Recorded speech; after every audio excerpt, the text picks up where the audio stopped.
জানিস, এখন সে আমার মাঝে হাজারো দোষ খুঁজে পায়, অথচ একসময় বলেছিল তুমি যেমনই হও আমি শুধু তোমাকেই ভালোবাসি, তোমাকেই চাই। তাহলে ভাই, তার জন্য কি আপনার এখনো মায়া হয়? তার প্রতি মায়া শেষ হবে না, মায়া থেকে যাবে। ভালোবাসার মানুষের প্রতি মায়া কখনোই ফুরায় না।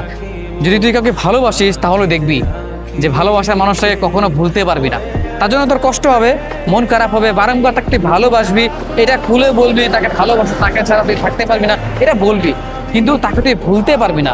এটা তুই যতইবার বলিস না কেন যে ভুলে যাবো, না, তুই ভুলতে পারবি না, বরং তার চেয়ে বেশি তুই তাকে ভালোবেসে ফেলবি।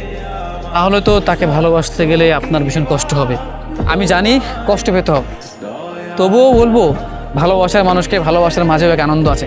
কষ্ট পেতে পেতে তোর ব্যাপারটা এমন হবে যে তুই কষ্ট ছাড়া আর তোর কোনো কিছু ভালো লাগবে না। একটা সময়ের পর গিয়ে প্রিয় মানুষের দেওয়া কষ্ট পেতেও তোর ভালো লাগবে, কারণ ওই যে মানুষটা তোর পছন্দের মানুষ, তোর ভালোবাসার মানুষ। আমাদের জীবনে ভালোবাসার মানুষ, পছন্দের মানুষ, এই মানুষগুলোর আঘাতগুলোও আমরা ভুগ পেতে নেই, কারণ যে পছন্দের মানুষের দেওয়া ভালোবাসা হয়তো আমাদের কপালে জুড়েনি, কিন্তু যে তার এই আঘাত, অবহেলা, দুঃখ, কষ্ট, এগুলো তো আমাদের কপালে জুড়েছে, আমাদের ভাগ্যে জুড়েছে। এগুলোতেও অন্যরকম এক ভালোবাসা আছে, এক অনুভূতি আছে। যদি কখনো মন থেকে কাউকে ভালোবাসিস তাহলে দেখবি যে তার দেওয়া হাজার দুঃখ কষ্ট তোর কাছে ভালোবাসাই মনে হবে।